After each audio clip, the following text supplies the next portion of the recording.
BNP কিভাবে ক্ষমতায় আসলো এর সমস্ত রহস্য কিন্তু বের হয়ে গেছে, সত্য বের হয়ে গেছে। সরল স্বীকারোক্তি বা স্বীকারোক্তি দিতে বাধ্য হয়েছে। দর্শক, জাতীয় সংসদে জামাত ইসলামী এনসিপি এমপিরা এমনভাবে বিএনপিকে প্রশ্নবাণে জর্জরিত করেছে, এমনভাবে তাদেরকে চেপে ধরেছে, কোনো উপায় ছিল না। মির্জা ফখরুল ইসলাম আলমগীর, সালাউদ্দিন আহমেদ বলতে বাধ্য হয়েছেন যে লন্ডন বৈঠক হয়েছে বলে আজকে আমরা পার্লামেন্টে, আর জুলাই সনদ এটা আমরা সাইন করতে চাইনি, সাইন করতে বাধ্য হয়েছি, নইলে নির্বাচন দিত না। যাতে নির্বাচন দেয় এই জন্য আমরা সাইন করেছি। আসলে মনে মনে আমরা এই জুলাই সনদ ধারণ করি না, অথবা তখনও আমরা এই জুলাই সনদের পক্ষে ছিলাম না, কিন্তু জুলাই সনদে সাইন না করলে নির্বাচন দিবে না, এই কারণে আমরা জুলাই সনদ সাইন করেছি। এই ধরনের কথা পার্লামেন্টে বলতে বাধ্য হয়েছেন বিএনপি নেতারা, বিশেষ করে সালাউদ্দিন আহমেদ এবং মির্জা ফখরুল ইসলাম আলমগীর। কেন বলতে বাধ্য হয়েছেন? তাদের সামনে আর কোনো উপায় নেই, আর কোনো উত্তর ছিল না। এক কথা যদি বলি, জামাত বা জামাত জোট এমপিরা এমন বক্তব্য দিয়েছেন পার্লামেন্টের অধিবেশনের শেষের দিন, প্রথম অধিবেশনের শেষের দিন, যাতে বিএনপির নেতারা এটা বলতে বাধ্য হয়েছে। নইলে তো তাদেরকে স্বীকার করতে হবে না আমরা গাদ্দার, আমরা মুনাফিক। জামাত জোট চাপ দিয়ে বিএনপির মুখ থেকে এটা বের করেছে এবং পার্লামেন্টে এটা জামাত রেকর্ড করিয়েছে। বিএনপিকে কোন মাইনকে চিপায় ফেলেছে বুঝতে পারছেন। এবং লন্ডন বৈঠক নিয়ে যে স্বীকারোক্তি দিতে বাধ্য হয়েছে, it is very significant, it's very alarming. London বৈঠক হয়েছে বলেই আমরা আজ পার্লামেন্টে।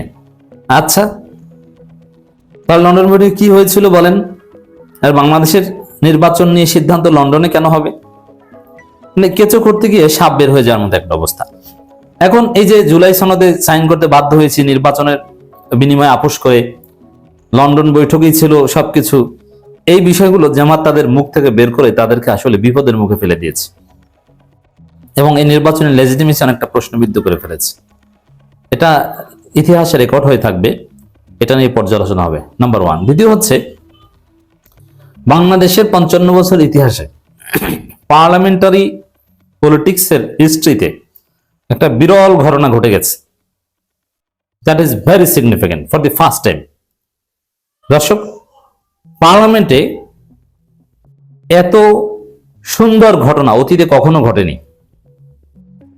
এই যে আপনারা যেটা দেখছেন, এই ত্রয়োদশ জাতীয় সংসদের প্রথম অধিবেশন যতটা সুন্দর হয়েছে এবং ডেমোক্রেসির বিভিন্ন উপাদান যতটা এখানে চর্চা হয়েছে, ওয়েস্টমিনস্টার ডেমোক্রেসির বিভিন্ন এলিমেন্টস যতটা এখানে প্র্যাকটিস হয়েছে, বাংলাদেশের 55 বছরের ইতিহাসে এতটা ডেমোক্রেটিক কোন পার্লামেন্ট কখনো ছিল না। এবং ক্রেডিট ইজ জামাত ইসলামীর। জামাত ইসলামী দায়িত্বশীল বিরোধী দল বলে, সিনসিয়ার বলে, তারা বিরোধিতার খাতিরে বিরোধিতা করেনি বলে, তারা জাতি গঠনে ভূমিকা পালন করছে বলে এটা সম্ভব হয়েছে। তো দর্শক, এই যে বাংলাদেশের 55 বছর ইতিহাস সবচেয়ে কনস্ট্রাকটিভ পার্লামেন্টারি অধিবেশন আমরা দেখলাম।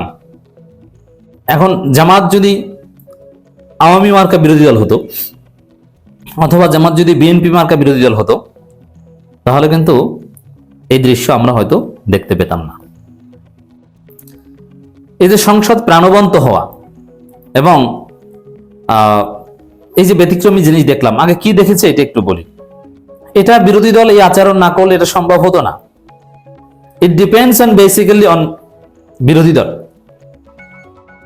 দর্শক দেখেন,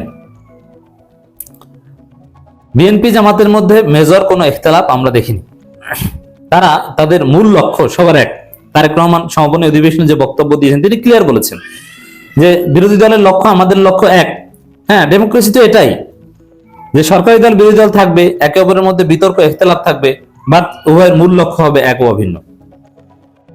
এটাই, এবং আমরা সেটাই দেখতে পাচ্ছি এবং আমরা বিরোধী দলের সাথে আলাপ আলোচনা করেই কাজ করতে চাই এবং বিরোধী দলের নেতার প্রতি সম্মতি জানান প্রধানমন্ত্রী, আবার বিরোধী দলীয় নেতা প্রধানমন্ত্রীর প্রতি সম্মতি জানান এবং একে অপরকে বলেন যে আমরা আলোচনার ভিত্তিতে এগিয়ে যেতে চাই।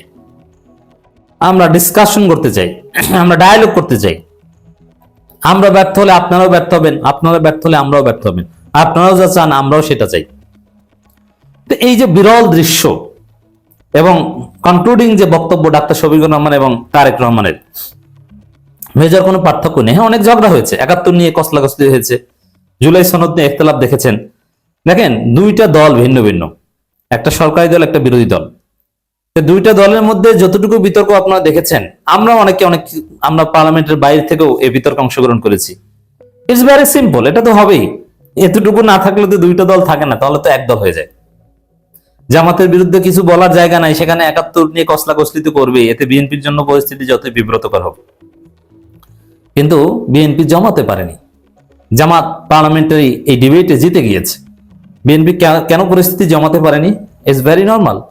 কারণ বিএনপির প্রতিষ্ঠা 1978 সালে, স্বাধীনতার 7 বছর পর। অতএব এই বিএনপির পক্ষে মুক্তিযুদ্ধ ব্যবসা করা সম্ভব না। তারপরে তারা বলবে, এবং জামাতও বিএনপিকে তো অনেক কিছু বলবে, চাঁদাবাজ নানান কিছু বলবে। তো এটা তো আমি মনে করি সংসদের প্রথম অধিবেশন দেখে বিএনপি জামাত একে অপরের বিরুদ্ধে যতটুকু বলেছে, এটা বাংলাদেশের ইতিহাসে সবচাইতে সরকারি দল এবং বিরোধী দলের মধ্যে কম ইখতিলাফ।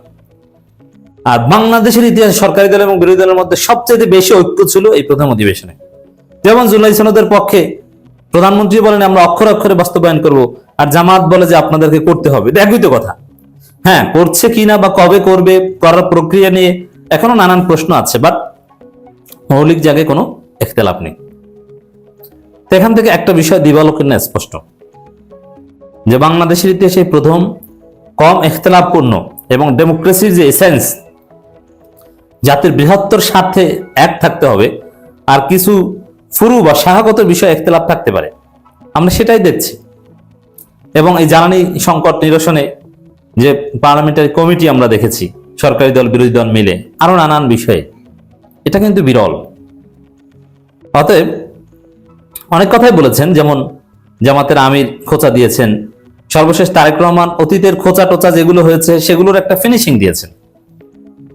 এবং তারেক রহমানের যে বক্তব্য, সালাউদ্দিন আহমেদের যে বক্তব্য, তার মধ্য দিয়ে মূলত এই যে জামাতকে স্বাধীনতা বিরোধী রাজাকার, এগুলো যে কথার কথা, যে এগুলো যে প্রতিপক্ষ ঘায়েল করার বা বিতর্কে জেতার জন্য বলা হয়, এগুলো যে কোনো তাৎপর্য নাই, এটাও তারেক রহমানের বক্তব্যে স্পষ্ট হয়েছে। মূলত বিএনপির কিছু নেতার যে ৭১ সম্পর্কিত জামাত বিরোধী ন্যারেটিভ, ওটা তারেক রহমানই ডিবাঙ্ক করে দিয়েছেন। তারেক রহমানের বক্তব্যের পর ওটা থাকে না। তো দর্শক, যতটুকু বিতর্ক আপনারা দেখছেন এগুলো Seely.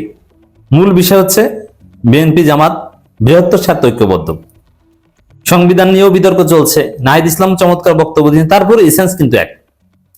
In spite of having some ইখতিলাফ, বাংলাদেশের ইতিহাসে সবচাইতে ডেমোক্রেটিক পার্লামেন্ট এবং সরকারি দল বিরোধী দলের মধ্যে যে পারস্পরিক শ্রদ্ধাবোধ, একে অপরকে দেখতে যাওয়া, তো এটা এরকম সম্মানজনক পার্লামেন্ট ইতিহাসে কখনো আসেনি।